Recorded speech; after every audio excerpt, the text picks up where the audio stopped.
सच थी बासुकीनाग की कहानी। समुद्र मंथन में रस्सी का किया था काम। गुजरात में इस सांप के बड़े जीवाश्म मिले। वैज्ञानिकों ने लगाई सबसे बड़ी मुहर। साइज में एनाकोंडा डायनासोर भी छोटे थे। मगरमच्छों का करता था शिकार। क्या भारत में अमृत मिलने वाला है?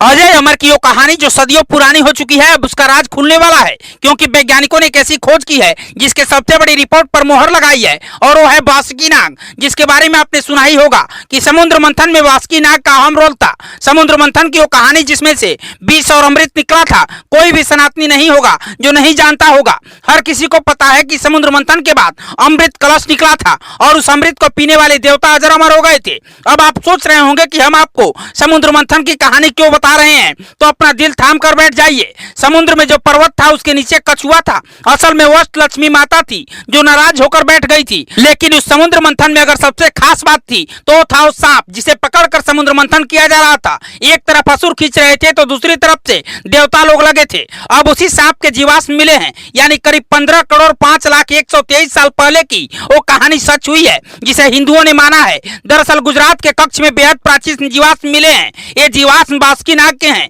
ये दुनिया का सबसे बड़ा नाग था। इससे बड़ा एनाकोंडा भी नहीं है। बासुकीनाग का जीवाश्म कच्छ के पांदरू लाइट नाइट खदान में मिला है।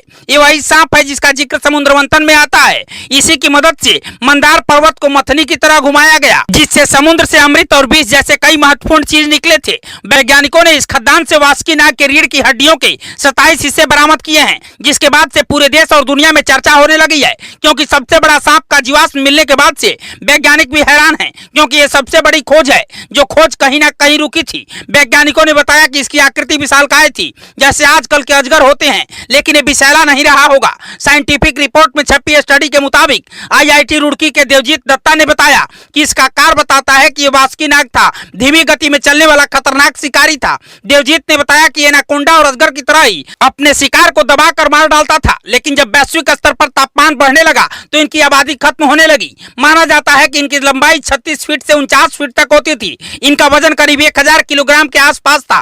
बासुकीनाग को हिंदू भगवान शिव का नाग कहा जाता है। इससे सांपों का राजा कहते हैं। ये प्राकृतिक हासिक सांप टिटनिडोबोआ का विरोधी माना जाता है। टिटनिडोबोआ के जीवाश्म की खोज कोलंबिया के एक कोयला खदान में 2009 में हुई थी। वो करीब 42 फीट लंबा था। वजन करीब 1100 किलोग्राम का होता था। ये सांप करोड़ों साल पहले पाए जाते थे। ये नाग सेनोजोई काल में रहते थे, यानी करीब 6.60 करोड़ साल पहले। तब डायनासोर युग का अंत हो चुका था। हमें बासुकीनाग की रीढ़ की हड्डियों का जो सबसे बड़ा हिस्सा मिला है वो 4.5 इंच चौड़ा है। मतलब पता चलता है कि बासुकीनाग का शरीर कम से कम 17 इंच चौड़ा था। इसकी खोपड़ी अभी तक नहीं मिल पाई है। खोजबीन जारी है। वैज्ञानिक अभी ये नहीं पता कर पाए हैं कि बासुकीनाग क्या खाता था, लेकिन इसके आकार को देखकर लगता है कि उस समय ये विशालकाय मगरमच्छों को खाता रहा होगा। आसपास कई मगरमच्छ और कछुए के जीवाश्म भी मिले हैं। साथ ही 2 प्राकृतिक हासिक बेल मछलियों के जीवाश्म भी मिले हैं। वैसे वैज्ञानिकों की इस खोज को लेकर आप क्या कहना चाहते हैं, हमें कमेंट बॉक्स में बताइएगा और खबर को शेयर कीजिएगा। ब्यूरो रिपोर्ट, पूर्वांचल समाचार।